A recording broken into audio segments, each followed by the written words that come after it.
celtas, pero casi siempre nos hemos ocupado de sus sacerdotes, los druidas. Y de todas esas cosas extrañas que solían hacer, de su vinculación con la poesía, etc. Pero hoy hay que decir qué es lo que pasaba con los druidas y la lucha y la violencia. Con los celtas. Con los celtas, quiero decir. Los druidas eran los sacerdotes de los celtas. Los celtas, aclaremos, un pueblo que aparece allí en el medio de Europa, ya por el año 500 a.C., y se expande con tanta mala suerte que coincide su expansión con la de los romanos, con lo cual quedan... Mala época para expandirse. Sí, mala época para expandirse, loco. Y queda reducida su influencia, pues, al oeste de España. Galicia, muy centralmente, ¿no? Y Escocia e Irlanda, donde los romanos no llegaron. Nos jorobaron. Pero eran tipos violentos, incluso eran tan violentos que se pasaban peleando entre ellos, cosa que les impidió oponerse seriamente a los romanos. Acordémonos de Vercingetorix, que fue un enemigo bastante considerable de Julio César, que sin embargo no pudo casi acudir a la ayuda de otras tribus celtas, que no le daban bolilla, o como sucedió con algunas, peleaban del lado de Julio César, porque andaban siempre con pequeñas querellas. Pero bueno, para ellos la lucha era muy importante, los jóvenes eran adiestrados desde chicos, peleaban con un escudo finito y largo, escudo, ponele, de 1,5 metros de alto, pero tendría 30 centímetros de ancho, un escudo finito. Y se les enseñaba, como a los vikingos, para no decir los vikings mejor digo los vikings, para no decir los vikingos, se les enseñaba a no tener miedo y a no demostrarlo si se lo tuviese. Por ejemplo, el ataque de una tribu a otra comenzaba con una provocación singular, con un desafío personal de un guerrero a otro, al bando contrario, y siempre se respetaba el juego limpio. Por ejemplo, en una lucha no estaba permitido absolutamente que 2 tipos atacaran a uno. Estaba mal visto y nadie lo hacía. Estaban en guerra. Sin embargo, 2 tipos no atacaban a uno. Por eso nos expandieron, además. Claro, por eso nos expandieron, con tanto juego limpio y tanta cosa ahí que ¿quién se va a expandir? Pase nomás que somos pocos. Antes de luchar, cada guerrero trataba de destruir la confianza del otro, mandándose algunos alardes. Para eso estaban los carros. Tenían unos carros que no servían de gran cosa, sino para alardear. Por ejemplo, antes de la batalla los carros pasaban por ahí, una cosa medio carnavalesca, ¿no? Pasaban los carros y provocaban. Después se iban los carros y atacaban los infantes. Y los carros quedaban en retaguardia por si había que rajarse. Porque siempre es mejor que andar en carro. Claro. Pero realmente no lo usaban como arma de guerra, sino como arma de alarde y de raje. Estaban para la provocación y para el raje. Y otra forma de provocar era también insultar al rival. Por ejemplo, he venido, cerdo inmundo, para arrojarte a las aguas de la ciénaga, decían. Ya me parecía. O si no, aquí está el que te va a aplastar, y así. Como se ve, eran bastante pudibundos en sus provocaciones. En la puerta de cualquier milonga se provoca mucho peor. El guerrero estaba siempre obligado por el honor, quiere decir que no podía rehuir ninguna pelea, ni siquiera contra un amigo o contra un hermano. Y el celta no temía la muerte.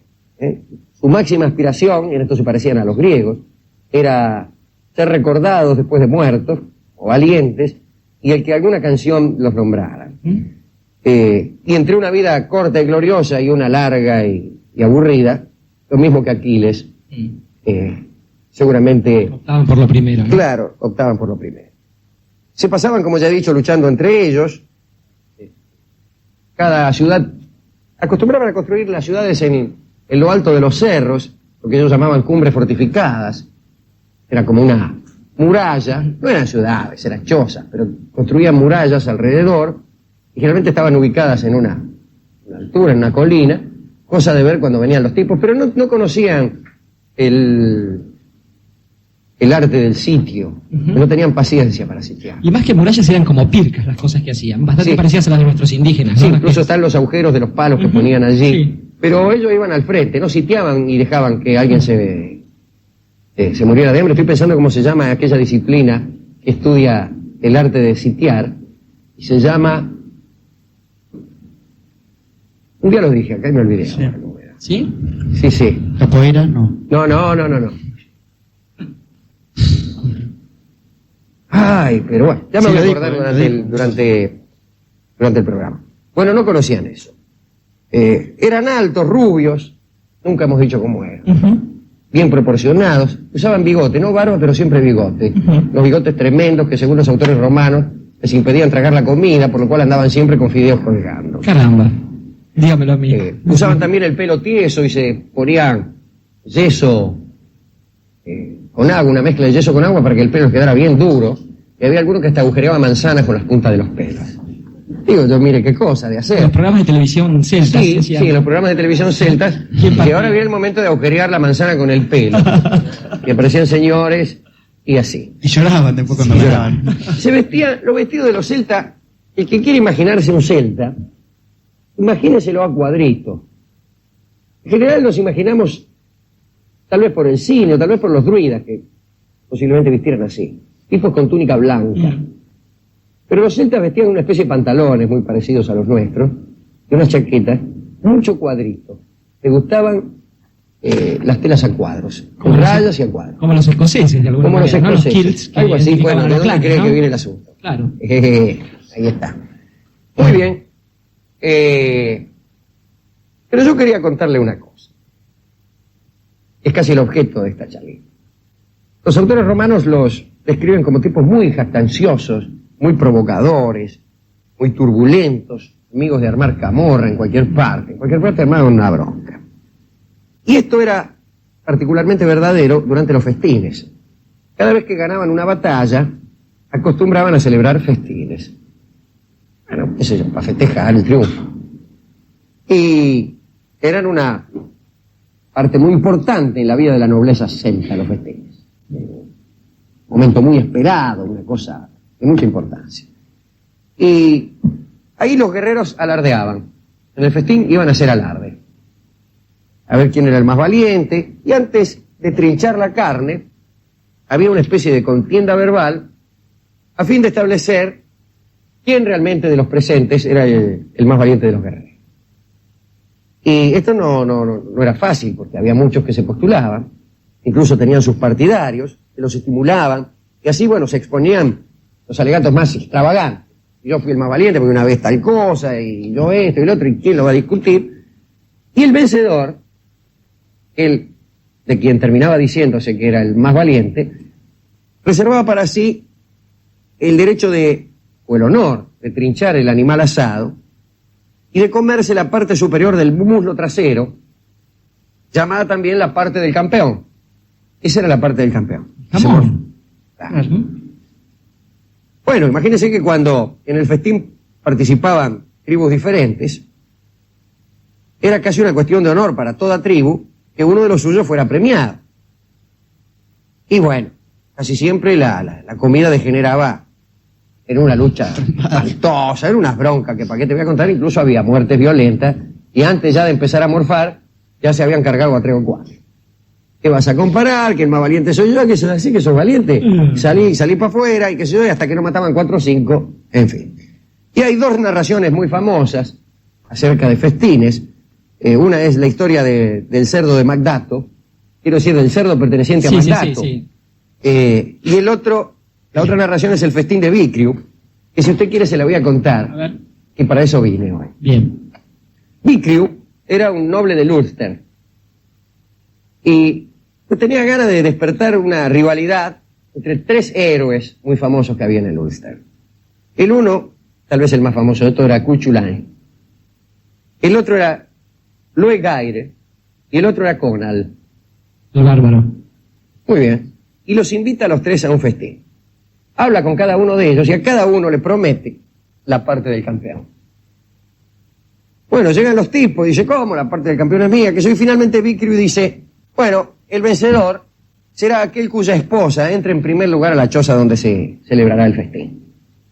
Las 3 chicas corren, Cuchulain levanta una reja en el momento preciso y su esposa gana. Pero aún así no lo reconocen como el campeón.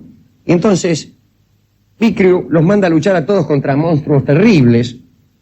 En realidad Cuchulain es el único que no huye, porque Conal y Loegaire mueren de miedo y se van, pero a pesar de esto tampoco lo aceptan como campeón y le siguen negando el muslo trasero.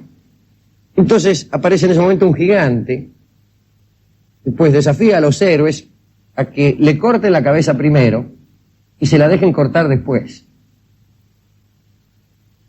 Desde luego, Loegaire y Conall disparan, pero Cuchulain dice, sí, yo te cortaré la cabeza y dejaré que cortes la mía. Y entonces, pues, tomando un hacha le corta el marote al gigante, el gigante que por cierto dominaba las artes de la magia, recupera su cabeza, vaya a saber con qué tejes manejes, y dice, bueno, ahora te toca a ti, y mansamente Cuchulain pone el marote en el lugar indicado, y el gigante toma el hacha, pero la detiene justo al llegar al cuello y dice, este es el más valiente. Y entonces los demás terminan, no había otro remedio, por darle la parte del campeón, y Cuchulain se come la parte trasera del muslo. El cuarto trasero. Claro, y así termina esta historia. Este afán por la camorra y por la pelea fue justamente la perdición de los celtas, que nunca, jamás alcanzaron a tener un estado poderoso, ni siquiera un rey poderoso. Solamente alcanzaban poder en una tribu, y se pasaban todo el tiempo riñendo entre ellos. Riñendo por cuestiones tan baladíes como esta. A ver, ¿a quién le doy esto? ¿A quién le doy aquello? Bueno sería que dedicáramos este pequeño cuentito de hoy. Borges estaría contento. Aquellos que han hecho del coraje un culto, y a quienes no les ha importado mucho el motivo de la pelea, sino la pelea en sí, porque la pelea era una demostración del coraje, y un ritual, y un desafío, y un juego que había que jugar todos los días. Borges querría también que la dedicatoria distinguiese a los compadres, a los viejos compadres, de los compadritos, aquellos que después transformaron aquel sistema de honor centrado en el valor en un alarde que se quedaba hasta ahí nomás. Que se quedaba solamente en el alarde y que especialmente se solazaba en alardes donde no se arriesgaba mucho. Por ejemplo, en compadrear delante de un cobarde. Por ejemplo, justamente toda esa gente, los compadres, digo los de verdad, y también esta gente y otra gente a la que podríamos dedicarle esto son justamente los muchachos del Ulster, de esa región en Irlanda del Norte, que todavía están reclamando aquello que les pertenece, porque justamente ¿qué otra cosa desea un guerrero al final de la batalla que volver a su querencia? Volver a su querencia. Pero fíjese que Querencia es el nombre de una canción que también narra una pelea, y narra una pelea perdida. En este caso, la pelea tiene un alto motivo, que es el amor de una mujer, porque otra cosa va a pelear uno. Sí. Me gustaría que ustedes escucharan el testimonio de este hombre que ha perdido una pelea y como un celta avergonzado siente que ya no puede volver solo porque ha perdido. Silva Valdés, Querencia. Hace tiempo la historia de un corredor de Fórmula 1 que va segundo, haciendo una gran carrera, va segundo, y de pronto faltan 2 vueltas, se detiene en boxes. ¿Sí, qué te pasa? Ya no la alcanzo más. Totalmente. No alcanzo más. Es una tragedia eso. Es una tragedia. Convengamos que es una tragedia. Si no voy a ser primero, no sigo corriendo. Y abandona. Y me acuerdo ahora también de Norman Mailer en Los Ejércitos de la Noche, que a él lo llevan preso y se hace el propósito, no está en una cárcel, sino en un gigantesco gimnasio, porque lo ha llevado preso durante una manifestación o algo así. Se hace el propósito de no beber agua durante esa noche. Y así aguanta largas horas sin beber agua, hasta que bebe el primer vaso, y entonces empieza a beber un vaso tras otro. Y él confiesa que conoce solo 2 velocidades, la de la santidad y la del desenfreno. Bueno, a mí me pasaba lo mismo. Interrumpida la santidad por el primer manchón, pero sobrevenía el desenfreno. Más, ya caí, ya caí, ya pequé.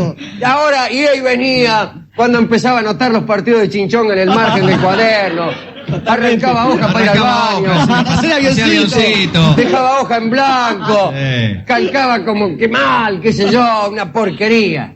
Totalmente. Y así ha sido mi vida, una sucesión de cuadernos nuevos que yo he prometido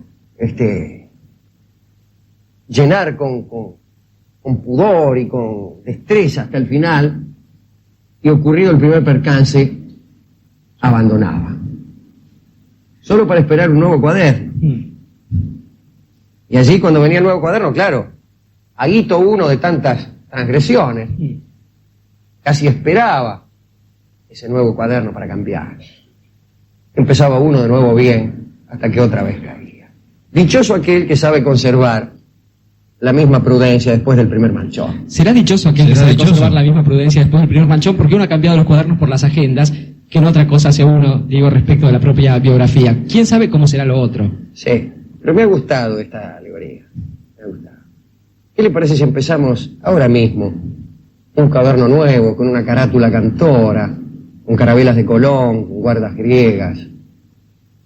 Yo le agradezco, pero justamente acabo de tener un manchón, así que por una semana por lo menos déjeme que haga un poco de bardo con esto, porque si no, es una pena.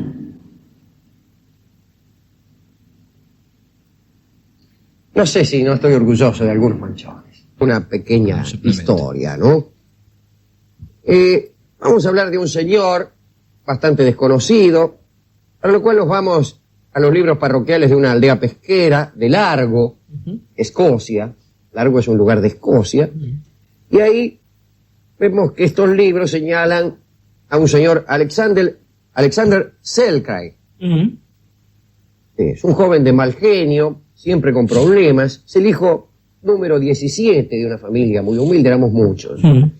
¿Eh? Había 2 lobisones en la familia. Sí, Qué bueno. sí, le daba hasta para 3. Por ahí a sus 19 años embarcó en una nave alemana hacia las Indias Occidentales.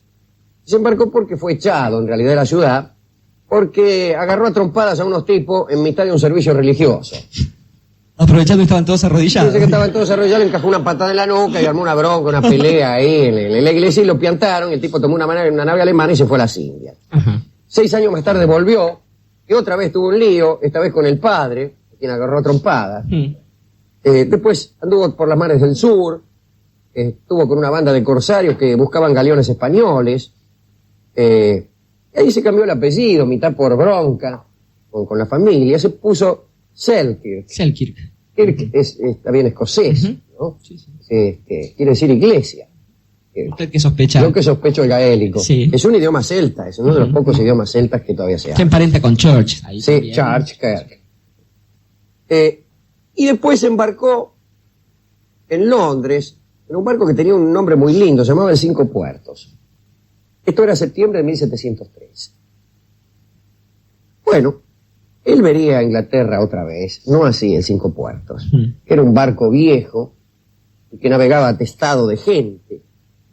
Y incluso antes de levar anclas ya empezó a discutir el tipo con el capitán, un señor Thomas Stradling, que parece que era un pelandro. El caso es que mientras avanzaban hacia Sudamérica, Selkirk, pues surgió como el líder de una facción opositora al capitán Stradling. Y bueno, llegaron a Sudamérica, pasaron por el Cabo de Hornos y encontraron españoles bastante lejos de la costa chilena y entraron en batalla con ellos. El barco sobrevivió a las batallas, pero necesitaba muchísimas reparaciones. Entonces encontraron allí una pequeña costa, una isla, en un grupo de islas, un archipiélago que se llama Juan Fernández. Juan Fernández. Y anclaron en una playa que los cartógrafos conocen con el nombre de Más a Tierra. Y allí, bueno, repararon el barco como pudieron. Y cuando se aprestaban a zarpar, Selkirk le dijo al capitán, dice, mire, yo prefiero quedarme aquí, en esta isla, solo, en estos lugares, antes de continuar en un barco que se va a hundir y con un capitán ignorante como ustedes. Entonces, ¿En qué sentido? Le dijo. sí, Stanley le dijo, vea, quédese. Incluso se puso muy contento y por fin me libro de este encima. tipo que no es otro que el líder de la facción opositora, dijo el capitán. Y se las tomó. Llegó anclas y empezó a partir. Cuando arrancó el barco, lo vieron a Selkirk, que estaba haciendo señas y chapoteando en el agua, arrepentido. Dice, llévenme, voy con ustedes. Y él dice, no. Y lo dejó. Lo dejó solo y se las tomó. Pero resulta que Selkirk tenía razón. Porque en Cinco Puertos navegó unas 1000 millas y quedó varado en el Perú. Y allí toda la tripulación fue capturada por los españoles, fueron encadenados y torturados. De manera que tenía razón Selkirk. Incluso eso es lo que se decía entre la tripulación. Al final tenía razón este infeliz de De Selkirk. Selkirk. Bueno, Selkirk allá en Más a Tierra, sin saber esto, porque si no se hubiera muerto de risa, ¿no? Bien. Estaba solo. Hizo su inventario, no tenía gran cosa, tenía un pequeño barcón, se fabricó una especie de taza para beber con medio coco, qué sé yo, por ahí una navaja con un pedazo de cobre que había ahí. Yo quiero hubiera agarrado cabras sacándole la grasa para hacer velas, por ejemplo. Cosas por el estilo va a ser ya, ¿no? Los primeros 8 meses se fueron los más duros. En general estaba muy desesperado por comida o agua, y también lo atormentaba el retiro forzoso, esa separación de la civilización. Subsistió comiendo tortugas y pescados, ya estaba harto de comer siempre lo mismo, pero finalmente se acostumbró a su destino, consiguió una cueva, empezó a marcar el paso de los días haciendo muescas en un árbol, y empezó a cazar cabras. Primero con un trabuco que tenía, después cuando se le acabaron las balas, directamente aprendió a tirarse sobre ellas. Empezó también a utilizar todos los productos de la cabra, de modo tal que únicamente se desperdiciaba los cuernos y el grito. Y el grito. Tuvo muchos problemas con las ratas. Había ratas que provenían de algunos barcos que habían pasado por ahí cerca y que pues desembarcaban, curiosas o hartas, y que se habían instalado en la isla, y que le impedían hacer acopio de alimentos para el futuro, porque en donde guardaba algo caían las ratas y se la morfaba. Entonces, como también había gatos que habían llegado del mismo modo, es decir, desembarcando, adiestró a los gatos para que tuvieran a raya a las ratas, entonces pudo guardar comida. Cosió pieles de cabra, de modo tal que se hizo unas extrañas vestimentas que reemplazaron a sus harapos. Había quedado una Biblia en el arcón, entonces leía en voz alta para no volverse loco, y empezó a enseñar a los gatos a bailar. ¿Y qué iba a hacer el pobre tipo? Estaba solo. Le costó. Y bailaba con los gatos el tipo. Escribió una comedia musical que se llama Cats. Sí, que ahora Cats. tiene- Tipo que se... Y le hacía... Gato con relaciones. Sí. Dentro. A la larga, bueno, finalmente dominó el medio ambiente y lo transformó en una especie de reino privado. Hasta que finalmente en enero de 1709, esto es 4 años y 4 meses después de su llegada más a tierra, Juan Fernández, 2 embarcaciones inglesas vieron sus señales de fuego y un capitán Woodes Rogers descendió y lo vio y describió incluso a esta criatura como una bestia peluda, más salvaje que los propios animales. Al principio ni siquiera podía contestar a las preguntas que se le hacían, pero al cabo recuperó el habla y pudo contar su historia.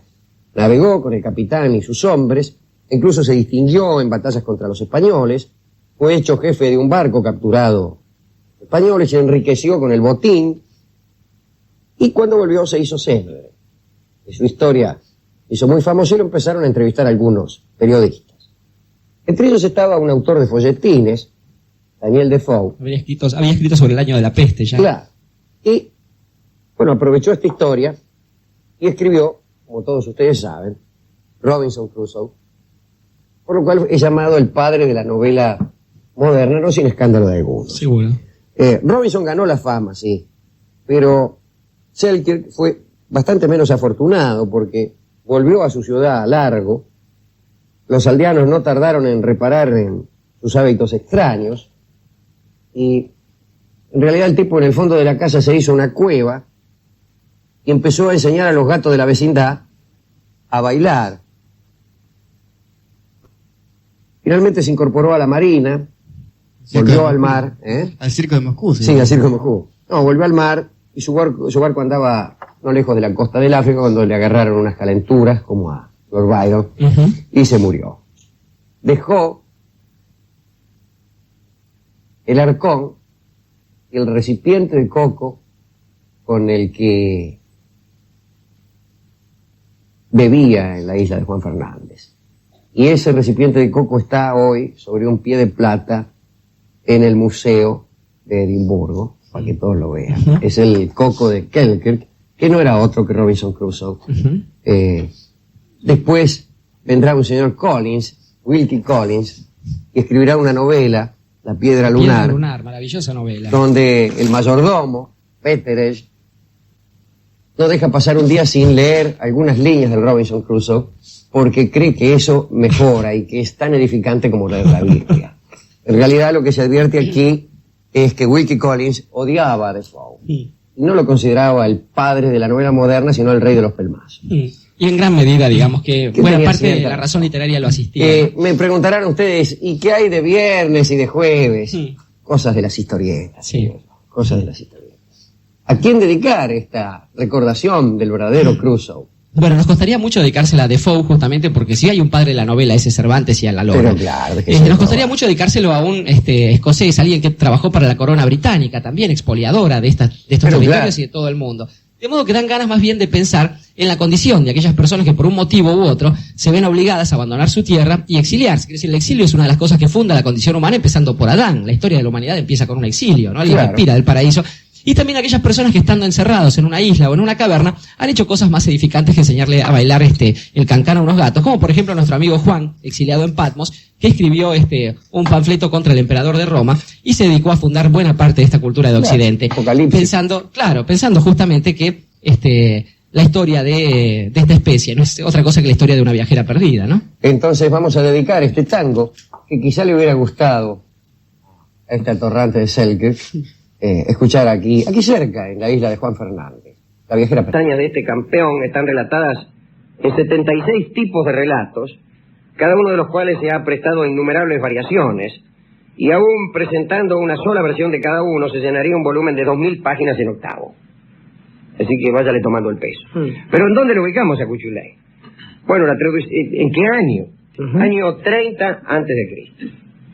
Y muere en el 33 de nuestra era, en aquel año en que los poco avisados creen que murió Jesucristo. Malas noticias, no murió en el 33. Murió en el 30. Sí. Murió en el 30 después de Cristo. Hay unos errores de un señor Dionisio que hizo unos cálculos que después se comprobó que estaban equivocados. Lo más probable es que Jesucristo haya nacido en el año 6 antes de Cristo y haya muerto en el 30 después de Cristo. Pero vamos a Cuchulain. Aparece el joven rey Conchobar Magnesa, que era el hermano de la madre de Cuchulain. En todos estos relatos se describen, además de las hazañas de Cuchulain, las costumbres, los armamentos, la habitación de esta gente, de los celtas, la ordenación de los festines. Era importantísimo el lugar que uno ocupaba en el festín. Y era importantísima la parte de la casa, no de la casa, sino de la caza, que te tocaba morfar. Porque el Mastaura se morfaba el muslo y después lo demás elegía. Y entonces era una cuestión de rigurosa etiqueta ver a ver quién demonios era en el festín el que ligaba el muslo. Y esto no era gratuito. Por ahí te jugabas la vida en esa. Tenga mano, sírvame primero a mí. Era por lo general el prólogo de un combate a muerte. Supongo que dirían, si uno no puede jugarse la vida por un muslo, ¿por qué demonios habrá de jugársela? Por dos es la respuesta posible. Pero hablaban de otra cosa. Sí. Bueno, cuando nació no se llamaba Cuchulain. No. Se llamaba 70. No 70, 70. Tanta cosa. 70 cosas. Sí. Era una especie de cocoliche. Del Ulster, porque allí estamos. Es el Ulster, allá en Irlanda, ese lugar. Era el hijo, como se ha dicho, de la hermana de Conchobar, que no es lo mismo que al revés, casada con el profeta Sualtam, laburaba de profeta. Pero el verdadero padre de este hombre era un dios, el dios Lug, el de los largos brazos, el mito solar de los Tuatha de Danann, que no eran otros que esta raza misteriosa de los celtas. Los brazos largos tenía Lug, de modo que no debía agacharse para recoger monedas. Como aquellos, la gente de brazo largo acostumbra a manejar los automóviles. ¿Vio que ahora está de moda manejar los automóviles sacando la mano toda afuera, todo el brazo afuera? Sí. Así como que, y te miran como... Yo odio a esa gente. Sí, ya sé. La odia y a veces la deja inválida también. Sí. Bueno, hay tipos que van levantando chispas con las uñas en el empedrado. Y tienen los brazos muy largos. Los heladeros, por ejemplo. Si yo un día le dije algo terrible a tu ya que tenés el brazo afuera, bien. Está bien ese insulto. Efectivamente es cierto. A la edad de 7 años, Setanta, aniquila al terrible perro de Culan, discúlpenme ustedes, pero así se llamaba el tipo. El señor se llamaba Culan, que era el jefe de los herreros de Ulster. Hombre de mala Tenía cara. un perro espantoso, Sí. un perro malísimo. Y nuestro amigo Setanta aniquila al perro y desde entonces recibe el sobrenombre de Cuchulain, que quiere decir, como todos ustedes saben, perro de Culan. ¿Por qué? Examine, el filólogo aficionado inmediatamente se preguntará por qué Cuchulain quiere decir el perro de Culan. Es muy evidente que ¿en qué se diferencia Cuchulain y Culan? Sí. Pero si Cuchulain quiere decir perro de Culan, Culan debe estar en alguna parte de esta palabra. Sí. Y está. Sí. Quizás. ¿Qué es lo que hay de más? Un chu y una deformación. Sería line en vez de line. Yo creo que perro es chu. Claro, pero es que lo creo fervientemente. Y creo que line es una forma de indicar la posesión de algo. Un genitivo por ahí.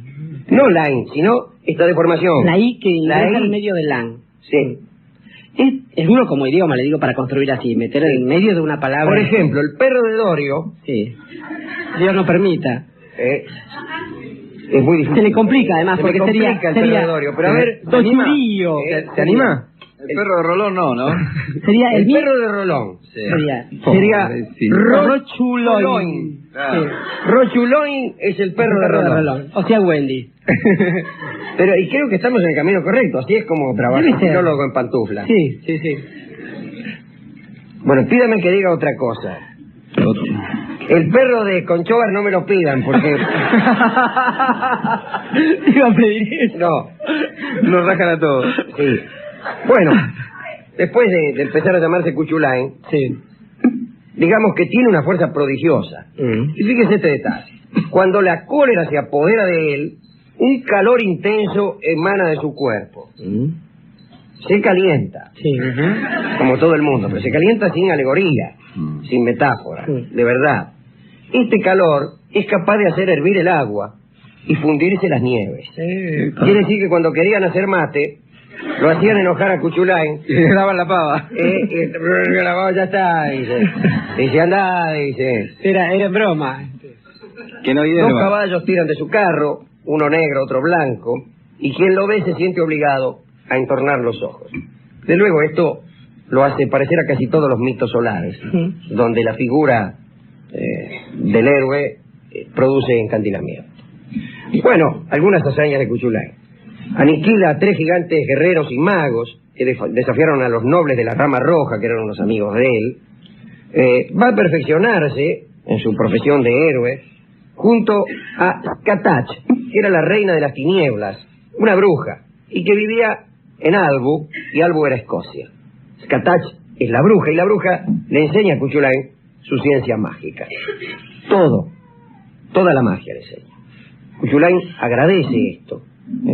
Y tanto como para mostrar ese agradecimiento, lucha contra una amazona que era enemiga de Skatach, que era Aife. La deja vencida, pero no solo vencida, sino que también embarazada. Ah, bueno. Solía hacer eso cuando ganaba un Sí, combate. pero no se contentaba con vencerlo a uno. La deja esperando un hijo suyo.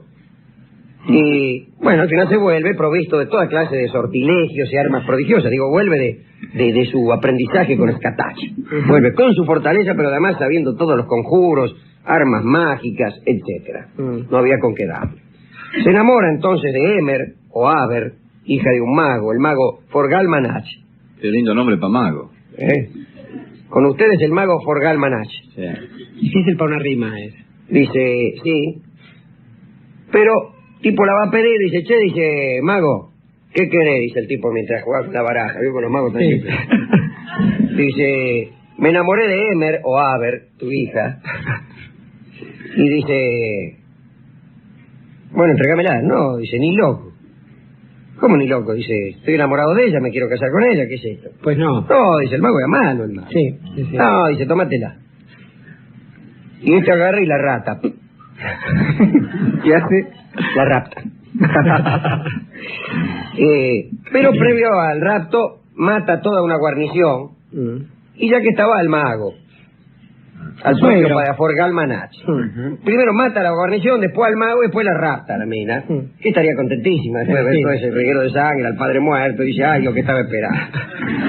A la mina, por cierto, la tenían encerrada en un castillo mágico. Supongo yo que sería como esos castillos de la Hada Morgana, castillos de imaginación.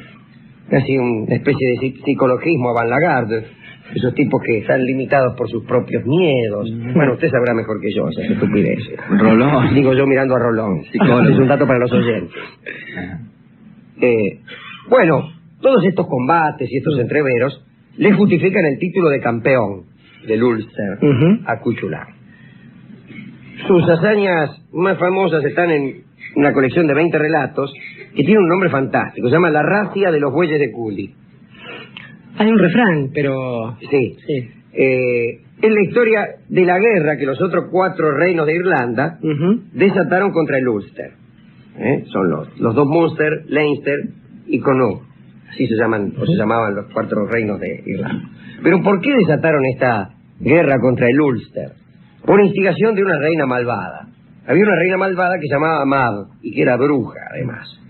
El objetivo de estas guerras es la posesión de un animal mágico, que es el toro oscuro de Cooley. Qué lindo que se arme una guerra para poseer un animal mágico y que este animal mágico sea el toro oscuro de Cooley. ¿Qué guerra por el petróleo ni qué demonios? No, estamos en guerra porque queremos poseer un animal mágico, a saber, el toro negro de Cooley. La reina Mab, que asesora a los otros 4 reinos enemigos del Ulster, se cuida de desencadenar la guerra justo en un momento desgraciado para los ulates, que así se llaman los habitantes del Ulster. Sucede que había una diosa llamada Macha, una diosa... Sí, medio rara. Medio sí. De quien se burlaron los habitantes del Ulster. ¿Qué hace Macha ahí? Y la diosa se enojó, era medio mal llevada, y los condenó a un mal que les impedía moverse. Ajá. Condenó a la inacción absoluta. En otros pueblos hubiera sido una bendición eso. Claro. Pero no, ahí estaban los tipos, no se movían. Y ahí, ¿qué hicieron los otros 4 reinos enemigos? Lo atacaron. Claro. Y estos no se podían ni mover. Che, Apolinario. Qué querido Citeo. Allá vienen, dice, los 4 reinos enemigos. Rajemos. No puedo moverme.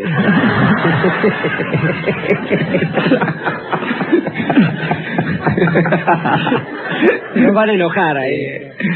Bueno, pero el único que había escapado de la maldición, adivinen quién era. No. Cuchulain.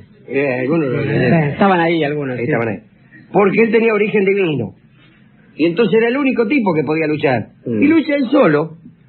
Se lo aguanta 3 meses. Él solo contra 4 ejércitos enemigos. Dice, no sabe lo que es esta lucha, hermano. Yo solo. Todos los días mata a uno. No a 2, a 1. Porque era un tipo, ¿no es cierto? Meticuloso. Metódico. Sí. Prolijo. Y que huía de la iblis. Sí, De la exactamente. desmesura. Nombre de las Yo dice- atracines. Yo soy una persona, decía, que yo todos los días mato un enemigo. Uno, al otro día 1, todos los días 1. Nunca medio. Nunca medio ni 2, No. pero todos los días. Sí. Soy un reloj. Soy un reloj. Para matar enemigos soy un reloj. Uno por día. En esta guerra intervienen dioses. Lug, el de los brazos largos, prepara brebajes contra las heridas del campeón y así las cura, ¿no? Lo cura todas las noches. Morrigan, que era la diosa de la guerra, aconseja y hasta lo quiere amar a Cuchulain. Dice, ¿qué te parece si hacemos un poco de amor? Dice, escuchame, me estoy batiendo yo solo contra 4 ejércitos, lo único que falta es que empiece a transar con vos, viene cualquiera. Tengo que descansar. Bueno, pero mirá. Viaja en un barco mágico y se va a vivir a Macmel, la llanura del gozo, Y allí se enamora de la diosa Fan. Lindo nombre para una diosa, parece que sea Fan. Sí. Que por cierto era la esposa abandonada de otro dios llamado Maclir. Un dios Maclir que era medio... desatendía a su mujer, por decirlo elegantemente. Y después la enamora, la abandona. Y aparece Cuchulain y Fan dice, es lo que estaba esperando. Ella le corresponde, se enamoran. Pero Cuchulain vuelve al Ulster, se encuentra otra vez con su esposa Emer, se aman de nuevo. Y la diosa, Fan, lo viene a buscar, viene al Ulster, a la tierra de los mortales. Y fíjese qué buena diosa, lo ve tan enamorado de Emer, que dice, mira, yo diosa y todo me las aguanto. Al ver, dice, este cuadro de este hombre que ama tanto a su esposa, yo, dice, me abro de aquí, me voy. ¿Qué tal que era, eh? Mira vos. Y el tipo mismo le dijo, no, quedate, dice, total, dice, a la tarde. Sí. Siempre hay un rato, ¿no? Entre enemigo y enemigo. Claro. Dice yo, bien. Pero tiene una desgracia, che. ¿Se acuerda que el hijo que había tenido con Aife, la amazona enemiga de la bruja, nació? Sí, bueno. Y creció.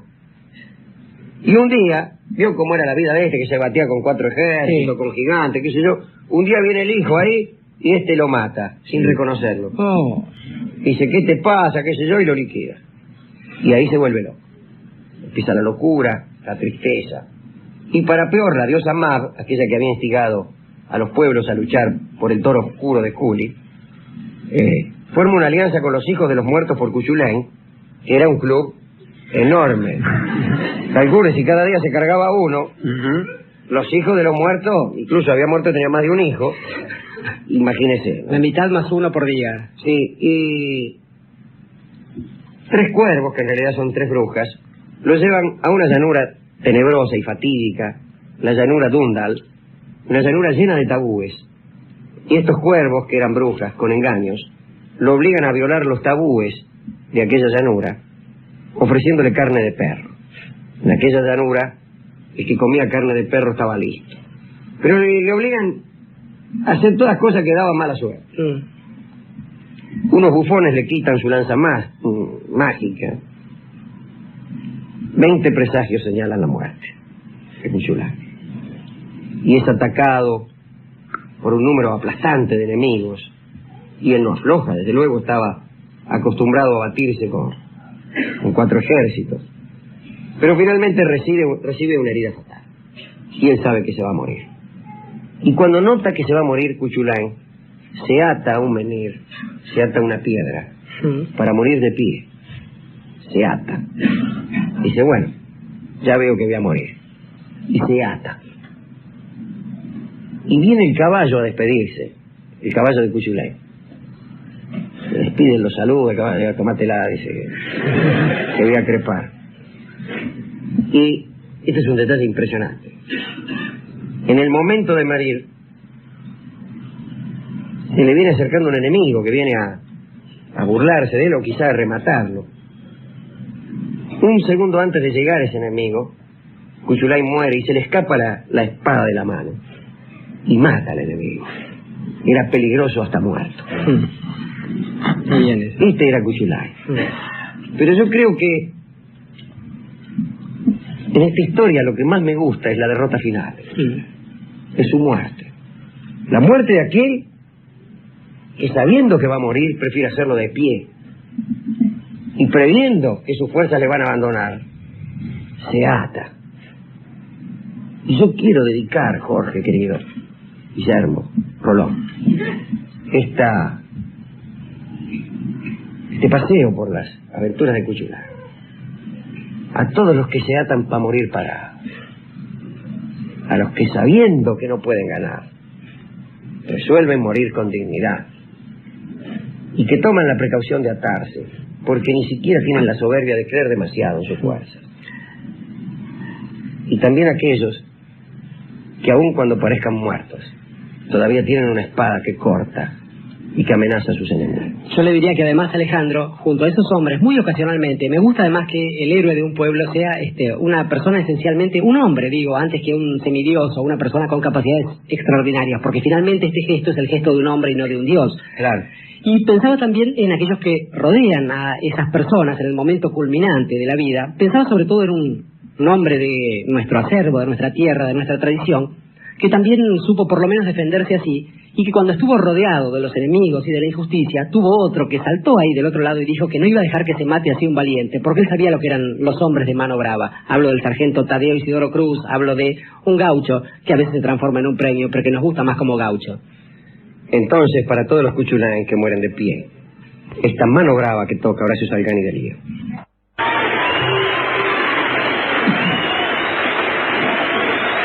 Buenas noches.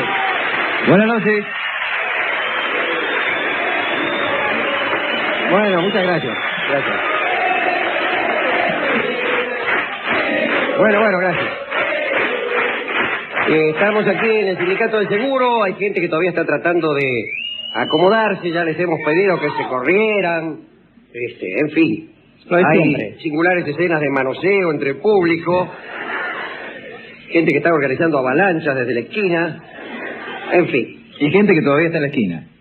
Sí, que incluso no tiene ninguna intención de entrar aquí. No, pasa por la esquina Está en la simplemente. esquina parada, haciendo sus cosas, quien esperando a su novia, el otro También esperando a la también misma esperando novia. a la novia, pero la de él, no a la del otro. Sí, claro. Personas que se dirigen de sur a norte, de norte a sur. El mundo está lleno, hay que confesarlo ya mismo, de personas que no tienen la menor intención de concurrir a este ni a otros programas de este cine. Ujú. Da gana de irse, Sí. pero no por ese motivo. Bien, mientras se van acomodando, vamos a abordar un tema popular hoy. Supone que este es un tema popular, una concurrencia, 1000 y pico de personas. ¿Y qué cosa más popular que la dinastía Tsi? Ujú. Está en todos los programas de actualidad. Se nos acusará de apelar a recursos fáciles. Sí. Pero bueno, Es lo que tenemos que ganarnos la vida. es título en todos los diarios de hoy, eso. El título de todos los diarios de hoy. Xi Guangti. Sí. Xi Guangti era un emperador Ganó el loto, dice. de la China. Igual te ganó el loto, dice. Era un emperador de la China. ¿Qué época? Bueno, año 240 y tantos antes de Cristo. Antes de él había una atomización del poder en China, había 6 reinos, y este tipo a sangre y fuego, pues tomó para sí el poder de los 6 reinos y dijo, basta ya de qué sé yo qué. Sí, ¿qué pasa? Que baje. Porque no me ve el de la cámara, me ve Claro. mejor. Sí. Dice, ¿quién es ese? ¿Qué cara de micrófono que tiene ese tipo? Deben decir todos. Igual que el sombrero de paño, todo. Claro. Bueno, Xi Guangti pues disolvió los 6 reinos, se hizo él con todo el poder, pero no le bastó. Y dice, bueno, yo acá voy a hacer un montón de cosas de ese tipo. Primero, me voy a mandar una muralla para evitar que los bárbaros invadan el imperio. Un imperio muy vasto. Pero es lógico cercar un jardín o un huerto, pero es desmesurado cercar un imperio.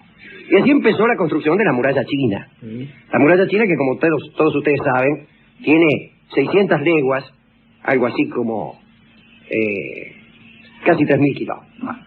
Se ve desde la luna. Es la única construcción humana que se ve desde la luna. Se me dirá, ¿para qué ir a la luna a ver la muralla china? Bueno.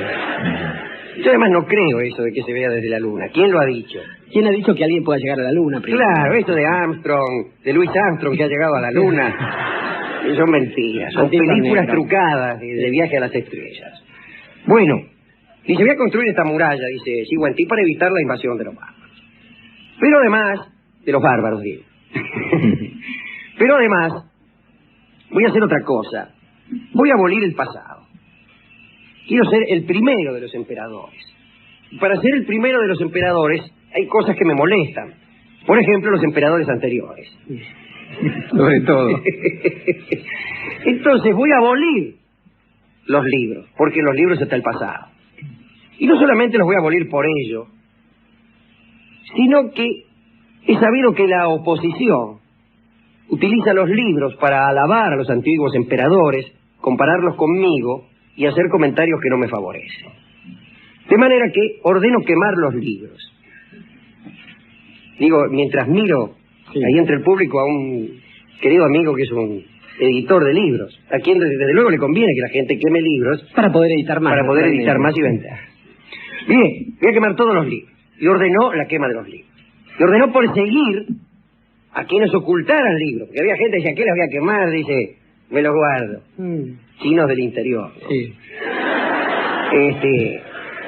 Y el tipo iba con los vigilantes, iban y por ahí se metían en una calle y dice, a ver si usted tiene libro. No, dice el tipo, ¿qué voy a tener libro? A ver, dice, y revisaban por todas las, ¿qué es eso que hay ahí? No, dice, esa es la guía. Bueno, también hay que quemar la guía. Y al que encontraban con un libro en la mano o en cualquier otra parte, pues con un hierro candente lo torturaban y quizá lo mataban. Es alguien que hizo escuela allí, Guantí, en este sentido, tal como sabemos bien los argentinos. Sí. De todos modos, cabe la siguiente reflexión. Como se ha dicho, o como no se ha dicho, es tarea principesca el edificar murallas y el quemar libros. Muchos príncipes lo han hecho. Lo singular en Siguantí es la escala en que lo hizo. Nada de murallitas, una muralla de 3.000 kilómetros. Y nada de quemar unos cuantos libros de un modo simbólico, no todos. Todos los libros habrán de ser quemados. Y también es desmesurado, me parece, pretender que la más tradicional de todas las razas, la raza china, olvide su pasado. ¿Cómo lograrlo? De esas gentes que veneraban el pasado. Veneraban el pasado y operaban sobre él. Ustedes saben que, contrariamente a lo que sucede en Occidente, la nobleza china no es del padre hacia el hijo, sino del hijo hacia el padre. Y hacia atrás, de modo tal que hacia atrás. Cuando uno se transforma en alguien tan importante como para merecer el título de conde, su padre, su abuelo y todos sus antecesores pasan a ser condes, y no como ahora, que es un Y escándalo. no los hijos, sino los padres. Está bien, hay que ganárselo. La nobleza opera en dirección al pasado. Bien. 3.000 años de cronología tenían ya los chinos cuando aparece Siguantí en la historia. Ya esa historia tenía personajes tales como Confucio y Lao Tse, y también otro Siguantí, el legendario emperador amarillo, el primero de todos, el inventor de la brújula, y dicen también el inventor de la escritura. Los chinos, como todos saben, han inventado todo. A la hora de elegir inventos chinos, yo me decidiría, disculpe, pero estaba pensando en inventos chinos, por dos. La carretilla, con la cual no contaban, por ejemplo, los romanos que hicieron esas carreteras.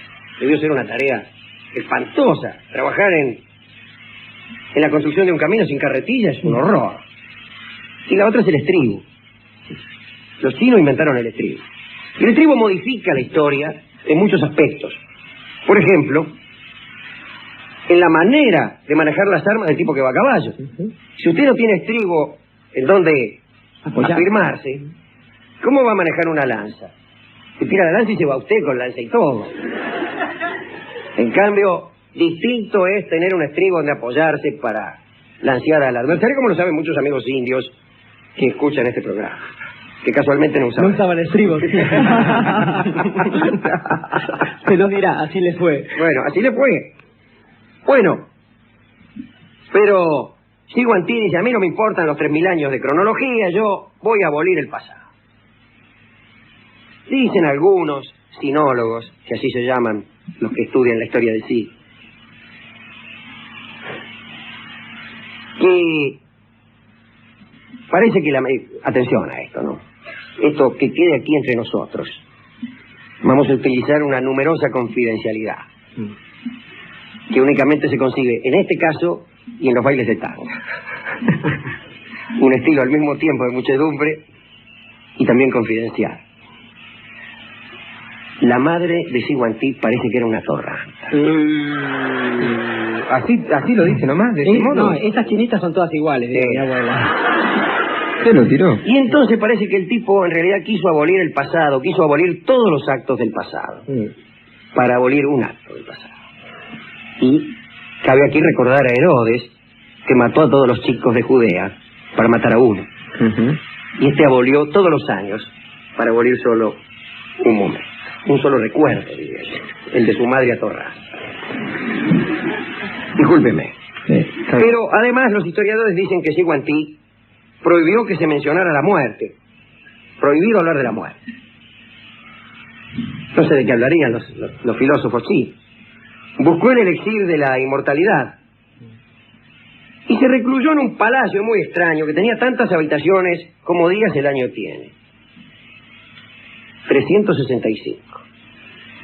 Menos en los años bisiestos, en que hacía añadir una prefabricada.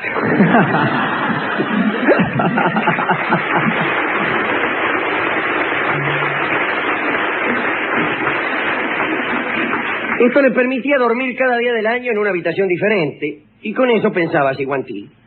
De algún modo despistaba a la muerte. Tal vez, me parece a mí, hay que recordar a Spinoza, a Baruch Spinoza, que decía, todo lo que es tiende a persistir en su ser. Siguantí también tenía esa tendencia. Y quizá pensó que la inmortalidad era intrínseca y que bastaba con evitar la entrada de la corrupción. Y que la corrupción no podía entrar en un orbe cerrado.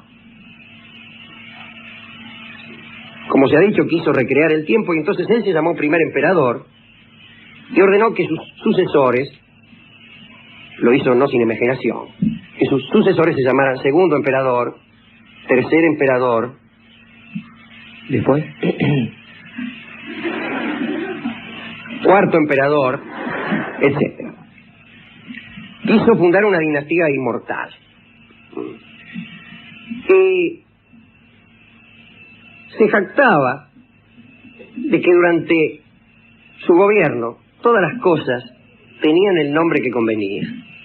Quiere decir que desarrolló aquella especie de sexto sentido de que nos hablaba Ramón Lull, cuando hablaba del afato, decía que había un sentido que era el sexto y que consistía en saber nombrar las cosas. Recordemos aquí que este hombre, Ramón Llull, es aquel que escribió y enseñó para siempre cuáles eran las reglas de la caballería, de aquellos hombres destacados entre todos los hombres que no solo podían hacer las cosas que nadie hacía, sino nombrarlas como correspondía. Está bien, además Lull fue el que inventó la máquina de pensar, que no servía, pero bueno, era divertida. Como se ha dicho, el tipo que escondía un libro lo quemaban con hierro candente, y además, ¿sabe lo que le hacían? Lo mandaban a laburar en la construcción de la muralla. Así dice que vos no me haces caso y guardás libro, a laburar en la construcción de la muralla. Muralla que no se terminó durante el reinado de Siguantí. En realidad, quizá no se terminó nunca, faltan pedazos de la muralla. Pero ahí lo mandaban a tipo de construir la muralla. Y si hay un laburo, discúlpeme, un laburo jorobado en este mundo es trabajar en la construcción de la muralla china. Sí. Ay, hijo. Oh. Arduo, ¿no? Además los mandaban como vitamina Kafka a lugares lejanos a su pueblo, al lugar de su nacimiento, al tipo, al obrero, para que no conociera a nadie y no se mamara en los boliches. Agrego yo. Me recuerdo, sí, para que lo mandaban a lugares lejanos, pero a mí me parece que era mitad por jorobar, porque le piache. Claro, y mitad para que no anduviera con amigos ahí mamándose en los boliches. Para que no se entretenga y labure permanentemente. Mire, yo emperador de la China, ¿qué dice? Yo emperador de la China y yo constructor de una muralla, sí. Al obrero lo mando lejos. ¿Por qué? Pero se lo acabo de decir. ¿Para que no se mame? Sí, pero no, qué sé yo, pero lo mando lejos. Pero no le fue bien a Siguantí, no le fue bien. Quiso abolir el pasado y ahí está el pasado tan fresco. El pasado está ahí. Los libros están ahí, también quiere decir que algunos se los guardó. Quiso impedir la entrada de los bárbaros y los bárbaros entraron 1000 veces. Inventaron la escalera, de hecho, ¿no? Claro, es un invento antimuralla. Antes de las murallas no había escaleras, ¿para qué? ¿Para qué?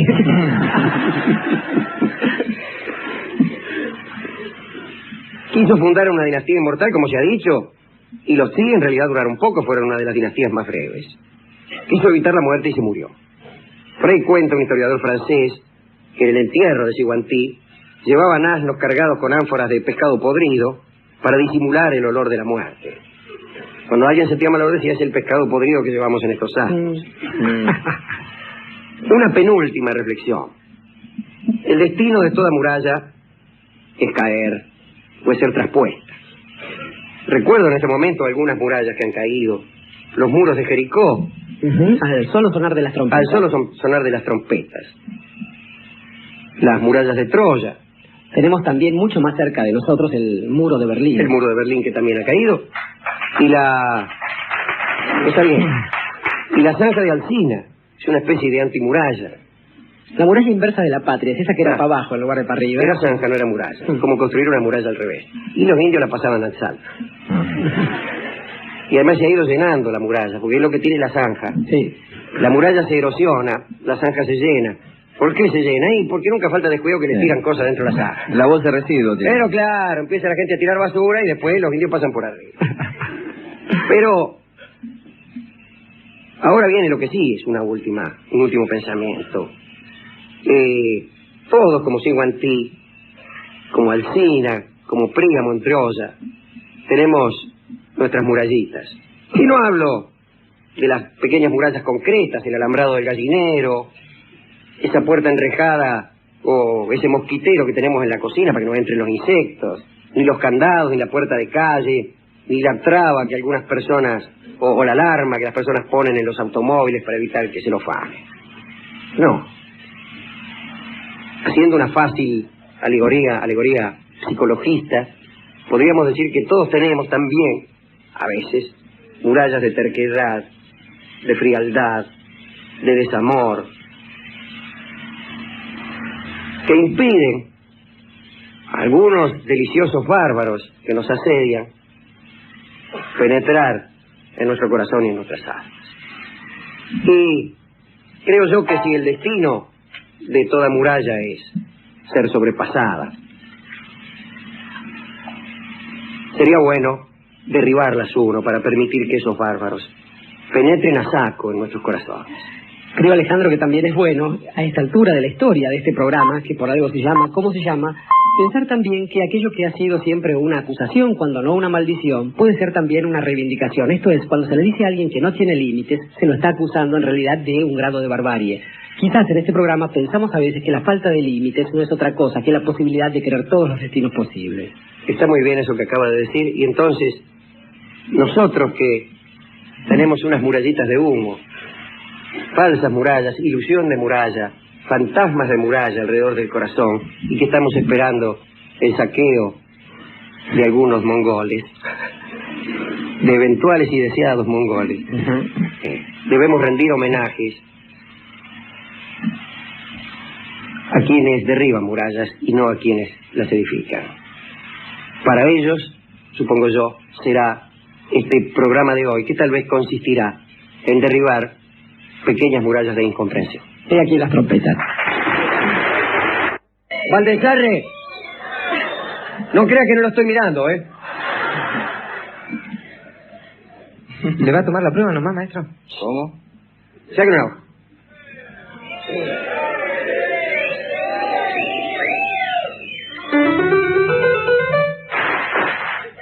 Ah, un mamarracho. Son 3 golpes, nada más tienen que golpear todos, golpearon 3 tipos nada más.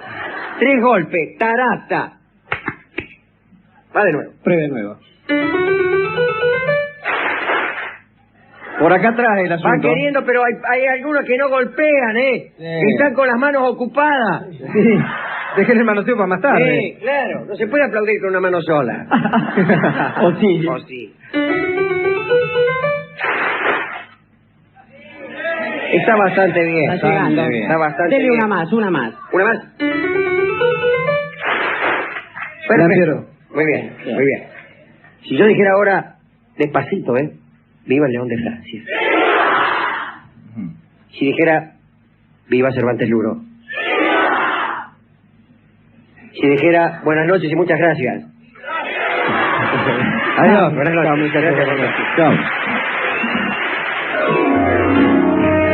Celtas, pero casi siempre nos hemos ocupado de sus sacerdotes, los druidas, y de todas esas cosas extrañas que solían hacer, de su vinculación con la poesía, etcétera. Pero hoy hay que decir qué es lo que pasaba con los druidas y la lucha y la violencia. Con los celtas. Con los celtas, quiero decir. Los druidas eran los sacerdotes de los celtas. Los celtas, aclaremos, un pueblo que aparece allí en el medio de Europa, ya por el año 500 a.C., y se con tanta mala suerte que coincide su expansión con la de los romanos, con lo cual quedan... Mala época para expandirse. Sí, mala época para expandirse, loco. Y queda reducida su influencia pues al oeste de España Galicia, muy Claro. realmente, ¿no? y Escocia y a Irlanda, donde los romanos no llegaron. Nos jorobaron. Pero eran tipos violentos, incluso eran tan violentos que se pasaban peleando entre ellos, cosa que les impidió oponerse seriamente. Acordémonos de Vercingetorix, que fue un enemigo bastante considerable de Julio César, ¿Alesia? que sin embargo no pudo casi acudir a la ayuda de otras tribus celtas, que no le daban bolilla, o como sucedió con algunas, peleaban del lado de Julio César porque andaban siempre con pequeñas querellas.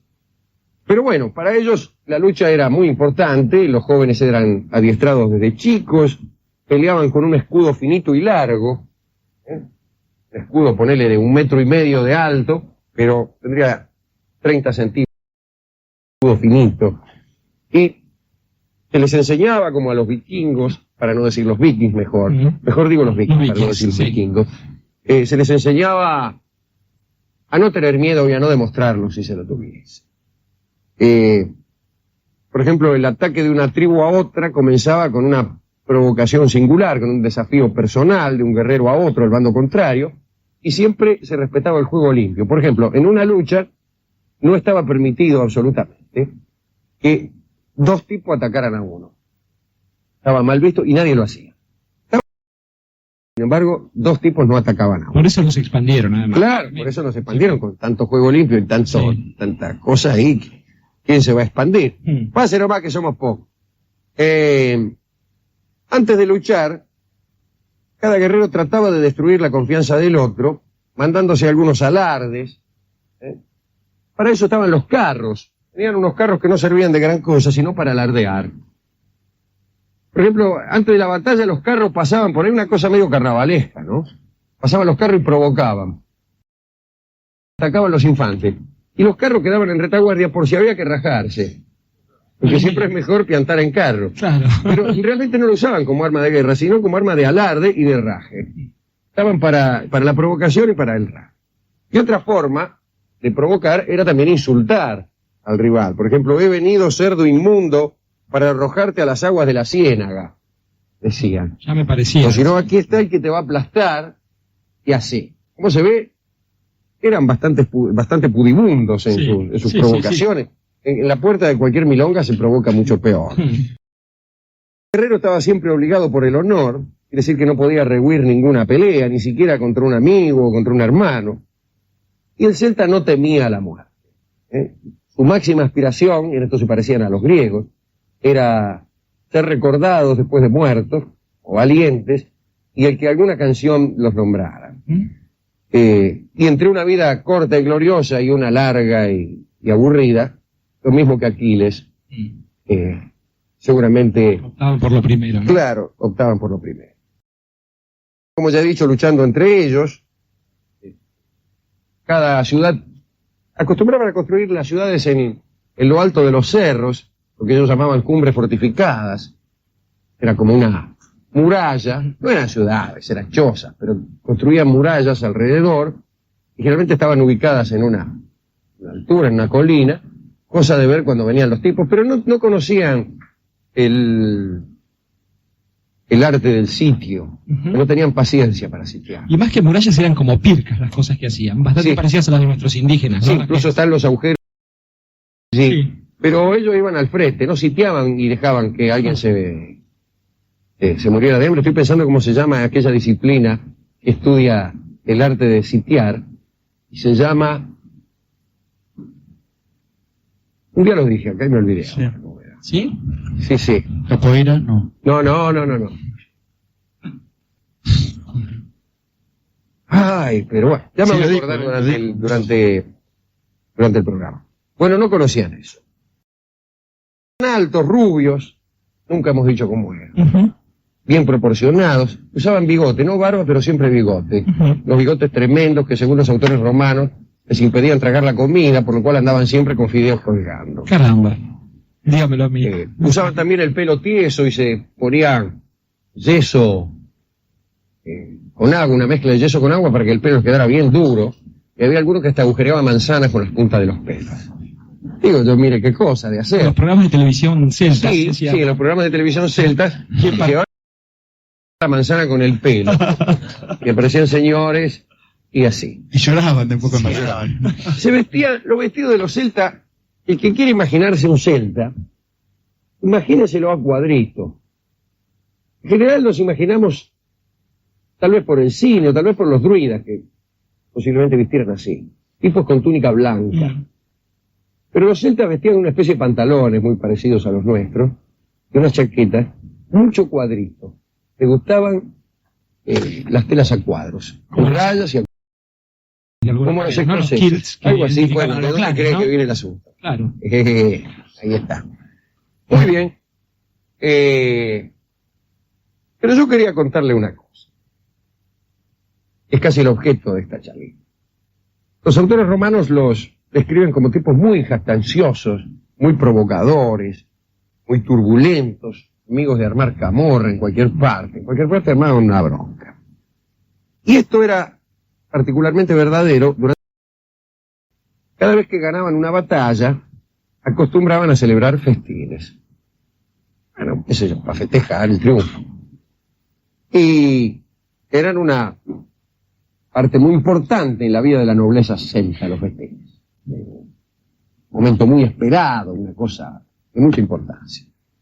Y ahí los guerreros alardeaban. En el festín iban a hacer alarde. A ver quién era el más valiente. Y antes de trinchar la carne, una especie de contienda verbal, a fin de establecer quién realmente de los presentes era el más valiente de los guerreros. Y esto no era fácil, porque había muchos que se postulaban, incluso tenían sus partidarios, que los estimulaban, y así, bueno, se exponían los alegatos más extravagantes. Yo fui el más valiente porque una vez tal cosa, y yo esto y lo otro, y quién lo va a discutir. Y el vencedor, el de quien terminaba más valiente, reservaba para sí el derecho o el honor de trinchar el animal asado y de comerse la parte superior del muslo trasero, llamada también la parte del campeón. Esa era la parte del campeón. Jamón. Bueno, imagínense que cuando en el festín participaban tribus diferentes, era casi una cuestión de honor para toda tribu que uno de los suyos fuera premiado. Y bueno, casi siempre la comida degeneraba en una lucha. O sea, eran unas broncas que para qué te voy a contar, incluso había muertes violentas, y antes ya de empezar a morfar, ya se habían cargado a 3 o 4. ¿Qué vas a comparar? Que el más valiente soy yo, que sos así, que sos valiente. Salí para afuera, y qué sé yo, y hasta que no mataban 4 o 5, en fin. Y hay 2 narraciones muy famosas acerca de festines. Una es la historia del cerdo de Magdato, quiero decir, del cerdo perteneciente a Magdato. Sí. La otra narración es el festín de Vicriu, que si usted quiere se la voy a contar, y para eso vine hoy. Bien. Vicriu era un noble del Ulster, y tenía ganas de despertar una rivalidad entre 3 héroes muy famosos que había en el Ulster. El uno, tal vez el más famoso de todos, era Cuchulain. El otro era Loegaire, y el otro era Conal. El bárbaro. Muy bien. Y los invita a los 3 a un festín. Habla con cada uno de ellos y a cada uno le promete la parte del campeón. Bueno, llegan los tipos y dice, ¿cómo? La parte del campeón es mía. Que soy finalmente Vicriu y dice, bueno, el vencedor será aquel cuya esposa entre en primer lugar a la choza donde se celebrará el festín. Las 3 chicas corren, Cuchulain levanta una reja en el momento preciso y su esposa gana. Pero aún así no lo reconocen como el campeón. Y entonces Vicriu los manda a luchar a todos contra monstruos terribles. En realidad Cuchulain es el único que no huye, porque Conal y Loegaire mueren de miedo y se van, pero a pesar de esto tampoco lo aceptan como campeón y le siguen negando el muslo trasero. Entonces aparece en ese momento un gigante, después desafía a los héroes a que le corten la cabeza primero y se la dejen cortar después.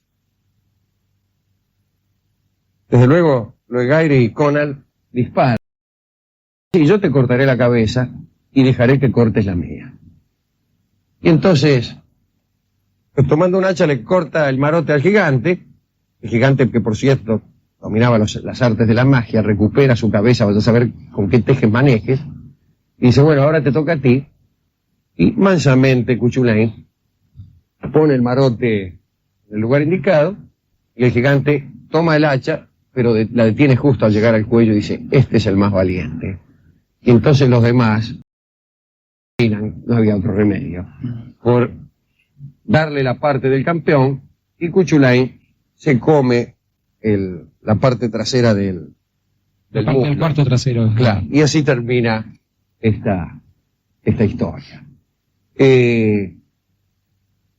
Este afán por la camorra y por la pelea fue justamente la perdición de los celtas, que nunca, jamás alcanzaron a tener un estado poderoso, ni siquiera un rey poderoso.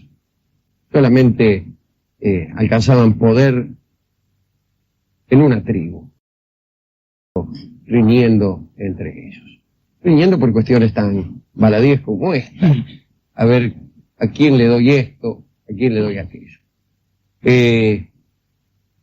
Bueno sería que dedicáramos este pequeño cuentito de hoy. Borges estaría contento.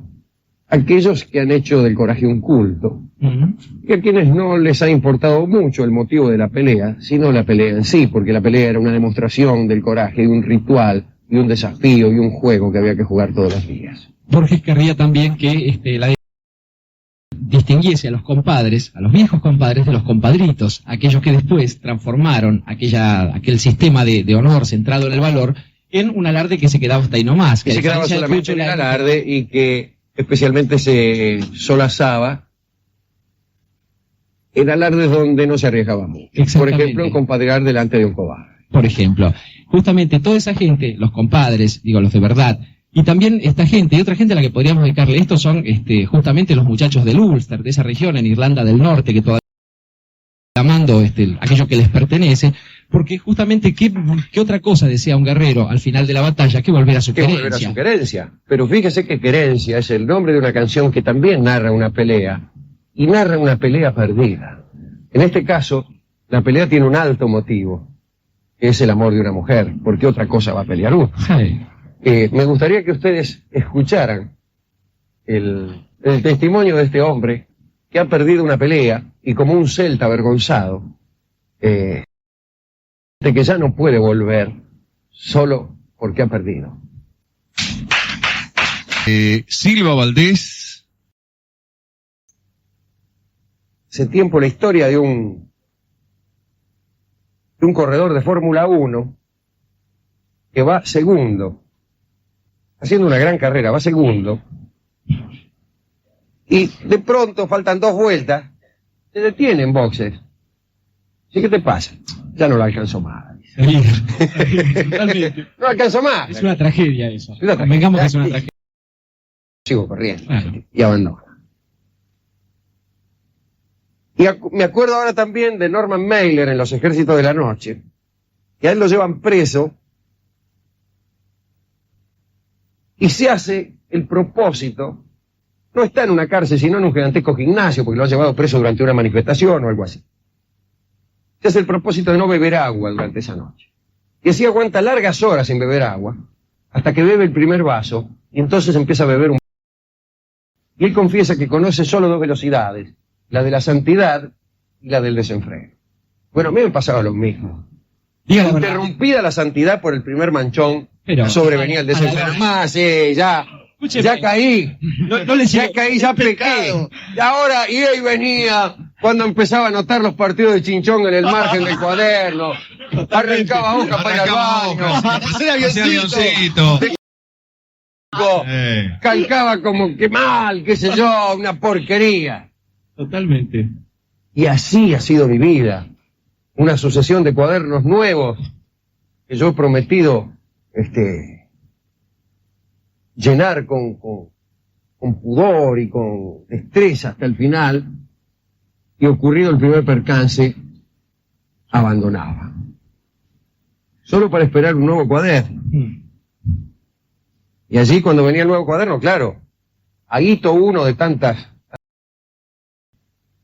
casi esperaba ese nuevo cuaderno para cambiar. Empezaba uno de nuevo bien, hasta que otra vez caía. Dichoso aquel que sabe conservar la misma prudencia después del primer manchón. Será dichoso aquel que Será sabe dichoso. conservar la misma prudencia después del primer manchón, porque uno ha cambiado los cuadernos por las agendas, que en otra cosa hace uno, digo, respecto de la propia biografía. ¿Quién sabe cómo será lo otro? Sí, pero me ha gustado. Me ha gustado. ¿Qué le parece si empezamos ahora mismo?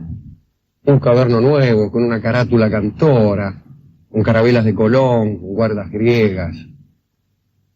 Yo le agradezco, pero justamente acabo de tener un manchón, así que por una semana por lo menos déjeme que haga un poco de bardo con esto, porque si no, es una pena.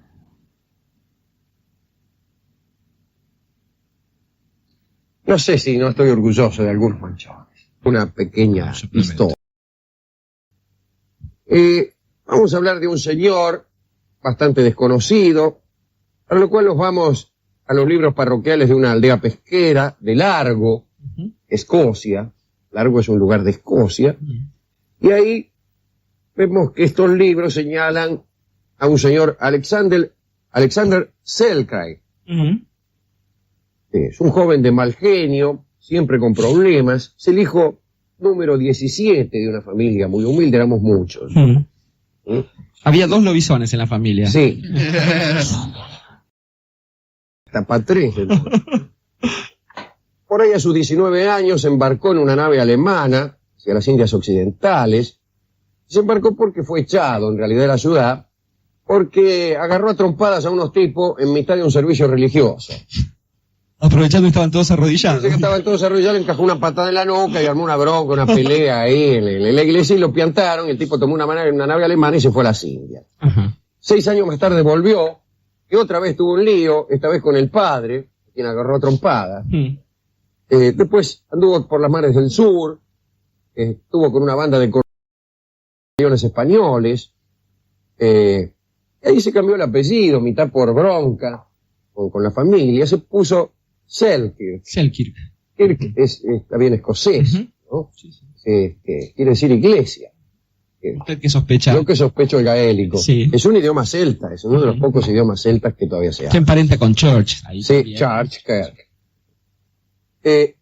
Y después embarcó en Londres, en un barco que tenía un nombre muy lindo, se llamaba el 5 Puertos. Esto era septiembre de 1703. Bueno, él vería a Inglaterra otra vez, no así el 5 Puertos, que era un barco viejo y que navegaba atestado de gente. Y incluso antes de levar anclas ya empezó a discutir el tipo con el capitán, un señor Thomas Stradling, que parece que era un pelandro. El caso es que mientras avanzaban hacia Sudamérica, Selkirk, pues surgió una facción opositora al capitán Stradling. Y bueno, llegaron a Sudamérica, pasaron por el Cabo de Hornos y encontraron españoles bastante lejos de la costa chilena y entraron en batalla con ellos. El barco sobrevivió a las batallas, pero necesitaba muchísimas reparaciones. Entonces encontraron allí una pequeña costa, una isla, en un grupo de islas, un archipiélago que se llama Juan Fernández. Juan Fernández. Y anclaron en una playa que los fotógrafos conocen con el nombre de Mas a Tierra. Y allí, bueno, repararon el barco como pudieron. Y cuando se aprestaban a zarpar, Selkirk le dijo al capitán, dice, mire, yo prefiero quedarme aquí, en esta isla, solo, en estos lugares, antes de continuar en un barco que se va a hundir y con un capitán ignorante como ustedes. Entonces, ¿En qué sentido? Le dijo. sí, Stradling le dijo, vea, quédese. Incluso se puso muy contento, por fin me libro de este encima. tipo que no es otro que el líder de la facción opositora, dijo el capitán. Y se las tomó. Cuando arrancó el barco, lo vieron a Selkirk, que estaba haciendo señas y chapoteando en el agua, arrepentido. Dice, llévenme, voy con ustedes. Y él dice, no. Y lo dejó. Lo dejó solo y se las tomó. Pero resulta que Selkirk tenía razón, porque en 5 Puertos navegó unas 1000 millas y quedó varado en el Perú. Y allí toda la tripulación fue capturada por los españoles, fueron encadenados y torturados. De manera que tenía razón Selkirk. Incluso eso es lo que se decía entre la tripulación. Al final tenía razón este infeliz de Selkirk. Bueno, Selkirk allá en Masa Tierra, sin saber esto, porque si no se hubiera muerto de risa, ¿no? Estaba solo. Hizo su inventario, no tenía gran cosa, tenía un pequeño barcón, se fabricó una especie de taza para beber con medio coco, qué sé yo, por ahí una navaja con un pedazo de cobre que había ahí. Yo quiero haber agarrado cabras sacándole la grasa para hacer velas, por ejemplo. Cosas por el estilo va a ser ya, ¿no? Los primeros más duros, en general estaba muy desesperado por comida o agua, y también lo atormentaba el retiro forzoso, esa separación de la civilización. Subsistió comiendo tortugas y pescados, ya estaba harto de comer siempre lo mismo, pero finalmente se acostumbró a su destino, consiguió una cueva, empezó a marcar el paso de los días haciendo muescas en un árbol, y empezó a cazar cabras, primero con un trabuco que tenía, después cuando se le acabaron las balas, directamente aprendió a tirarse sobre ellas, utilizar todos los productos de la cabra de modo tal que únicamente se desperdiciaba los cuernos y el grito. Y el grito. Tuvo muchos problemas con las ratas. Había ratas que provenían de algunos barcos que habían pasado por ahí cerca y que pues desembarcaban, curiosas o hartas, y que se habían instalado en la isla, y que le impedían hacer acopio de alimentos para el futuro, porque en donde guardaba algo caían las ratas y se la morfaba. Entonces, como también había gatos que habían llegado del mismo modo, es decir, desembarcando, adiestró a los gatos para que tuvieran a raya. Entonces pudo guardar comida. Cosió pieles de cabra, de modo tal que se hizo unas extrañas vestimentas que reemplazaron a sus harapos. Había quedado una Biblia en el arcón, entonces leía en voz alta para no volverse loco. Y empezó a enseñar a los gatos a bailar. ¿Y qué iba a hacer el tipo? Estaba solo. Le costó. Y bailaba con los gatos el tipo. Escribió una comedia musical que se llama Cats. Sí, que ahora- Cats. Y porque se... Y le hacía... Gato con relaciones.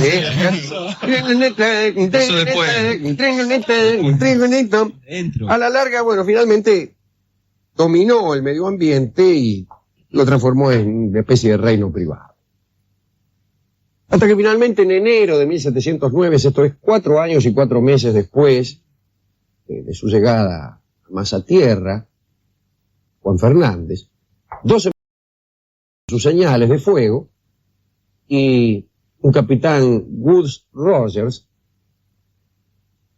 descendió y lo vio y describió incluso esta criatura como una bestia peluda, más salvaje que los propios animales. Al principio ni siquiera podía contestar a las preguntas que se le hacían, pero al cabo recuperó el habla y pudo contar su historia.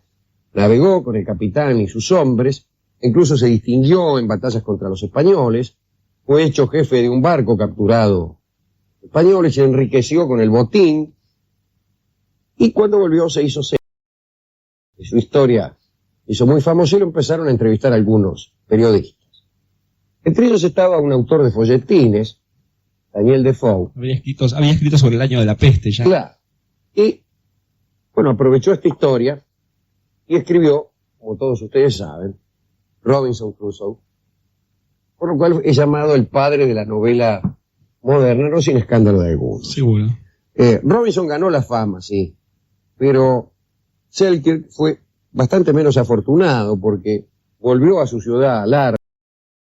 Los aldeanos no tardaron en reparar en sus hábitos extraños y en realidad el tipo en el fondo de la casa se hizo una cueva y empezó a enseñar a los gatos de la vecindad a bailar.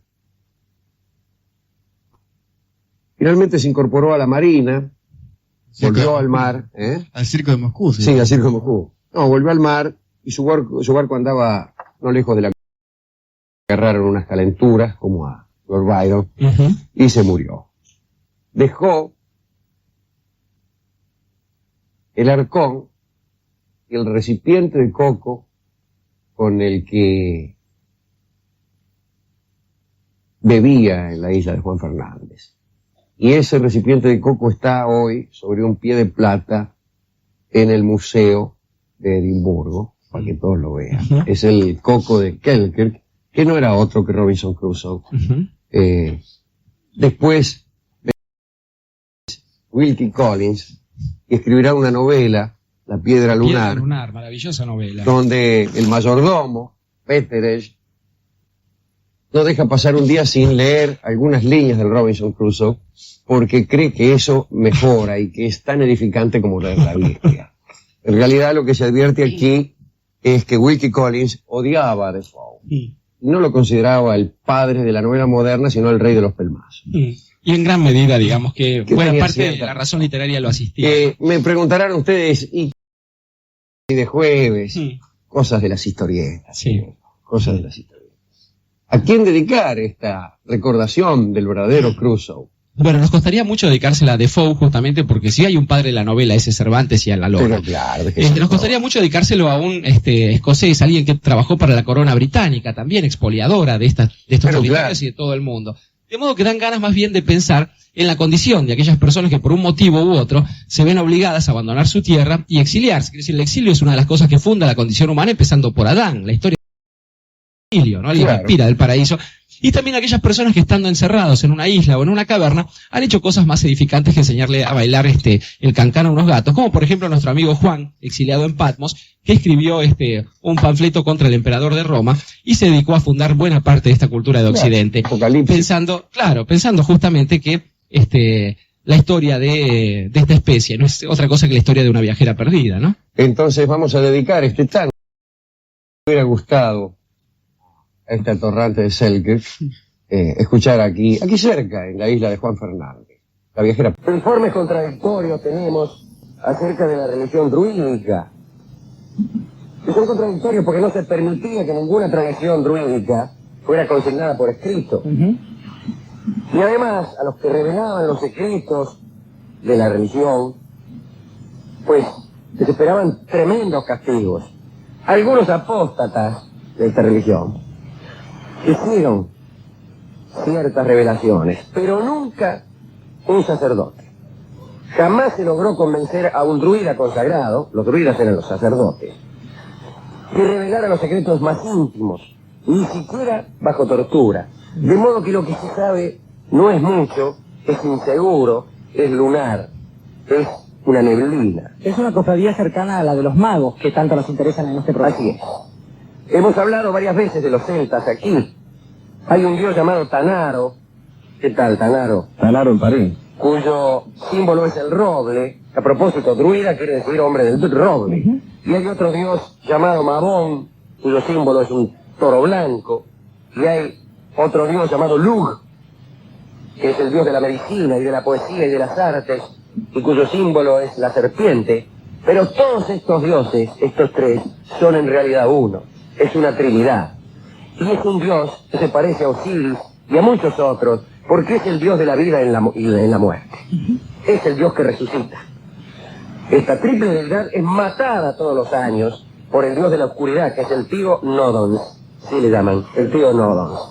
Y devuelto a la vida por su hermana, no por su hermana Jorge, No, claro. sino por la hermana de la Trinidad, se llama Sulis, la diosa de la curación. El tío Nodons se manifiesta por una monstruosa ola de 3,5 metros, que a intervalos regulares llega a la boca del Severn, que es un río del oeste, causando destrucción en las tierras hasta 50 kilómetros tierra adentro. Así que es una ola espantosa. El tsunami, diríamos nosotros los japoneses. Sí, son más terribles las olas Sí, japonesas. son más altas, por cierto. La religión druídica es practicada por 13 sociedades secretas que tienen nombres de animales sagrados, que en realidad corresponden a los meses, que son 13, y aun cuando hay distintas tribus, se puede pertenecer a distinta tribu, pero a una misma sociedad secreta, porque esa pertenencia está dada por el mes de nacimiento. Cada sociedad tiene tradiciones propias, y es presidida por un druida, un sacerdote, y el archidruida es el que gobierna pues todo el culto. Los misterios de esta religión están relacionados con una creencia en la inmortalidad del alma humana, y esta creencia está avalada por ciertos fenómenos naturales, digamos, la muerte y resurrección diaria del sol, la muerte y renacimiento anual de las hojas del roble, etcétera. Dicen que cuando uno se muere, va hacia el oeste. En todas las religiones de este mundo los muertos van hacia el oeste, porque es ahí donde va el sol a morir. Si va el muerto, dicen, a ciertas islas donde espera para renacer, tal como está esperando Arturo. En toda la isla de Gran Bretaña hay altares sagrados que consisten en una piedra horizontal puesta sobre dos verticales, que se llaman dólmenes, y que se los usa en ceremonias de iniciación. Y es así, aparece el candidato, lo recuestan sobre la piedra horizontal, y ahí se realiza un fingido sacrificio, digamos. Por algún artificio mágico, el druida, el sacerdote, parece que le corta la cabeza al tipo, la cabeza es exhibida sangrante a los presentes, y luego es vuelta a unir al tronco, y surge, después de muchas oraciones, un nuevo hombre, de aquel que fue muerto, o aparentemente muerto. Pero aquí viene lo interesante de esto. El rango de las sociedades, el rango de cada uno, en cada una de las sociedades, es decidido por la cantidad de sacrificios que ofrece a los dioses, por la cantidad de enemigos que mata en el combate, por la cantidad de honores que conquista en los juegos anuales, como conductor de carro de guerra, como juglar, como luchador, como poeta y como artista. Quiere decir que el progreso personal en la sociedad de los druidas está dado, entre otras muchas cosas, por la forma en que un tipo maneja un carro de guerra y cómo toca el arpa. Esa es una sociedad que vale la pena. Digamos que hay que ser pío, valiente, culto y sensible, cosa que realmente si fuera posible en un solo hombre sería un milagro, y si fuera frecuente sería una porquería. Porque alguien me preguntaba, fíjese, está bien, me estaba acordando de algo que me preguntaba alguien, no hace mucho, si la riqueza era siempre sinónimo de poder. Y yo después de pensar un rato dije que sí, que siempre, que el poder y la riqueza se engendraban mutuamente, y que entonces aún en las sociedades más elementales, la riqueza era el poder, porque después de todo, podía no concebirse la riqueza como acumulación de metálicos, sino por ahí, comer mejor que nosotros ya era la riqueza, y eso era hijo del poder. El poderoso comía primero, y eso es una forma de riqueza. Pero ahora, en este mismo momento, me doy cuenta que el ejercitarse en la poesía y en el arpa no es la riqueza, y sí es el poder en la sociedad druídica. Pero bueno, se ejercitaban en todo esto.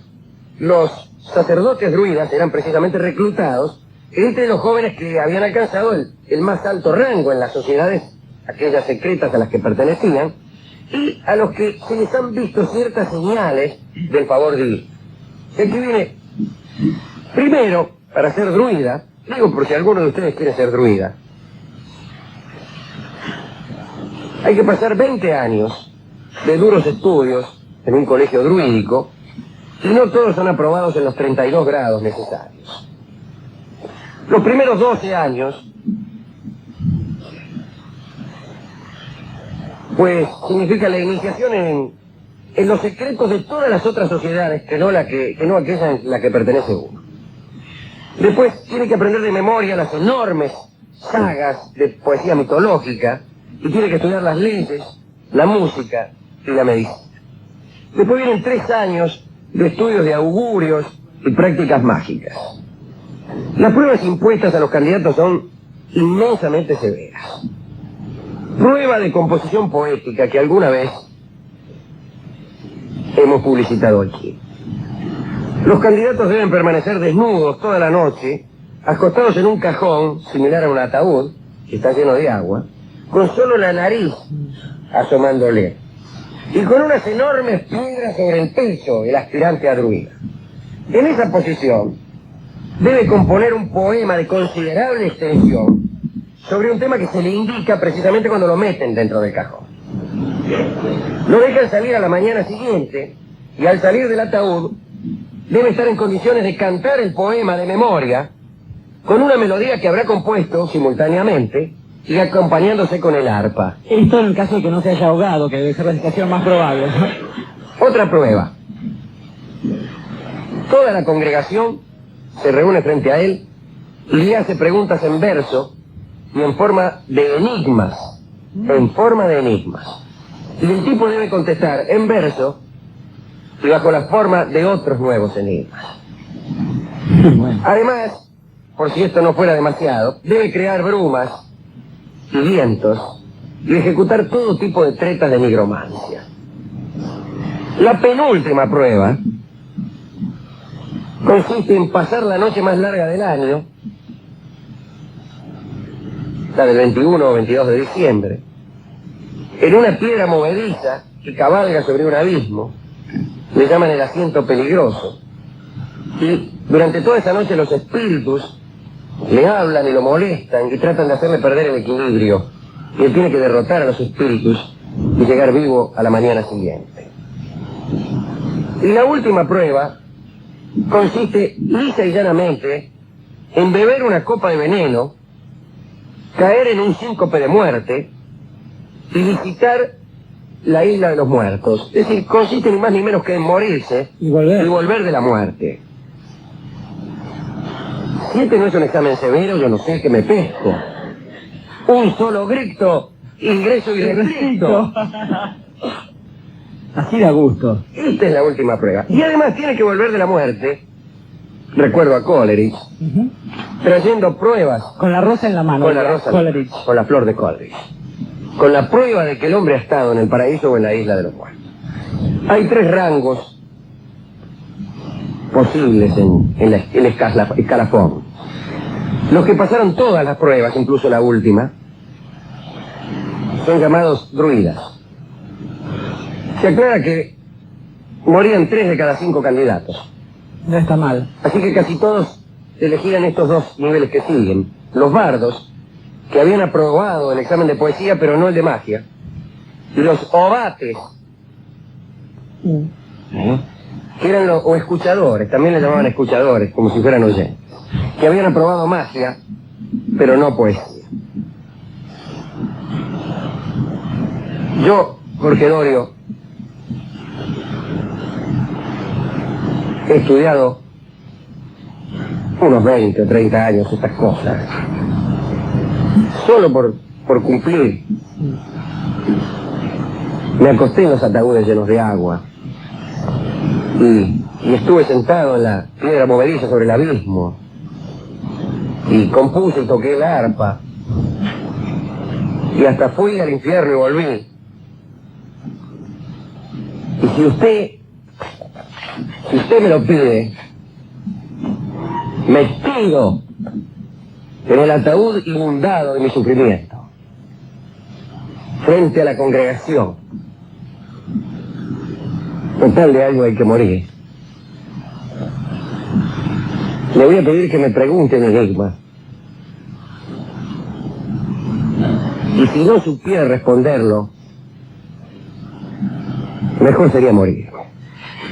Difícil desafío porque además se supone que aquel que pregunta está sometido a las mismas reglas de aquel que va a responder. Y entonces esto podría ser formulado así. Algo así, si usted me deja pensar nada más que 10 segundos. Algo que dice... pregúntole yo, por su gloria y su lor, ¿cuál es de todas la respuesta que acecha en el enigma del amor?